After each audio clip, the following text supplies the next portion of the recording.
Selamat malam, EBS Fair kembali hadir menjumpai Anda untuk menyajikan berita terkait situasi Indonesia saat ini. Bersama saya, Wiwi Botutihe. Ya pemirsa, saat ini kondisi dunia politik di Indonesia sedang panas-panasnya. Hal ini dapat dilihat dari maraknya pemberitaan di media sosial terkait peraturan Omnibus Law yang santer dibicarakan. Rancangan undang-undang yang baru saja disahkan 5 Oktober lalu menuai kontroversi, dikarenakan pengesahannya yang terkesan terburu-buru. Terdapat pula beberapa poin di dalamnya yang dirasa merugikan masyarakat, seperti aturan mengenai pemutusan hubungan kerja, hak cuti, dan jaminan kesehatan karyawan, serta sanksi pidana pengusaha. Pada sektor lingkungan pun menjadi sorotan, karena disebutkan terdapat beberapa perubahan peraturan di dalam Undang-Undang Cipta Kerja yang mengancam potensi wilayah hutan di Indonesia.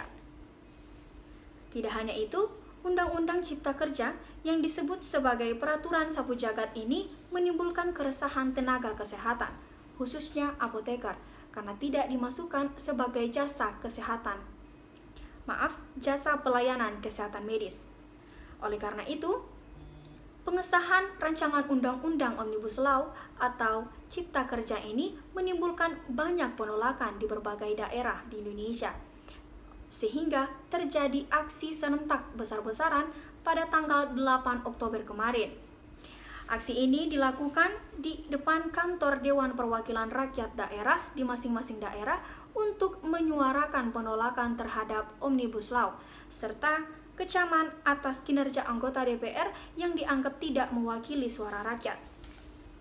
Menanggapi hal tersebut, sehari setelah aksi, Bapak Joko Widodo selaku Presiden Republik Indonesia melalui akun Instagramnya mengunggah video keterangan pers dan menjelaskan beberapa poin yang dirasa memiliki disinformasi.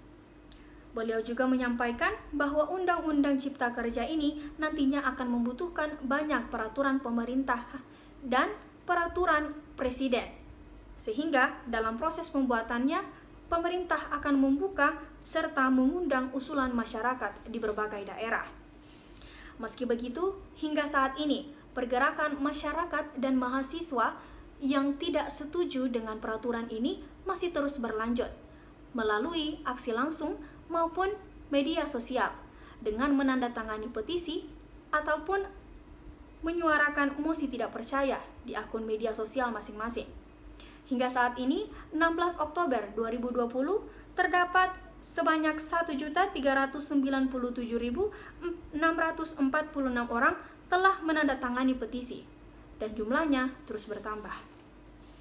Tidak hanya itu, mereka juga mengawal isu ini dengan membuka banyak diskusi publik bersama para ahli maupun diskusi internal di setiap organisasi mahasiswa, di mana hasilnya didapati kejanggalan dan memicu banyak pertanyaan terkait urgensi disahkannya Undang-Undang Cipta Kerja ini di masa pandemi. Salah satunya adalah isu bahwa draft undang-undang yang beredar bukanlah hasil final dari undang-undang yang telah disahkan sebelumnya. Hal ini membuat masyarakat semakin sulit percaya bahwa rancangan undang-undang ini disahkan untuk mensejahterakan rakyat. Pakar politik Emrus Sihombing dan Direktur Research Center of Reform on Economics Peter Abdullah bersama Kepala Departemen Center for Strategic and International Studies Yos Rizal Damuri memberikan pandangan yang sama terkait lemahnya komunikasi pemerintah dalam Omnibus Law yang menyulut penolakan masif dari publik. Namun, di balik semua kontroversi ini, Bapak Joko Widodo menegaskan maksud baik dari rancangan Undang-Undang Cipta Kerja ini, yaitu untuk memenuhi kebutuhan lapangan kerja baru, khususnya di sektor padat karya. Adapun hal ini dianggap mempermudah masyarakat untuk membuka atau membuat usaha baru dengan penyederhanaan regulasi yang tumpang tindih dan prosedur yang rumit. Kemudian tidak adanya pembatasan modal minimum pada pembentukan perseroan terbatas. Pemerintah berkeyakinan melalui Undang-Undang Cipta Kerja ini, jutaan pekerja dapat memperbaiki kehidupannya dan juga penghidupan bagi keluarga mereka. Meski begitu, masyarakat harus tetap memantau pelaksanaan dari Undang-Undang Cipta Kerja ini dan tidak mudah percaya dengan informasi yang masih simpang siur. Demikian berita pada malam hari ini. Informasi tadi sekaligus menutup perjumpaan kita. Saya Wiwi Pututihe dan kru yang bertugas pamit undur diri. Terima kasih.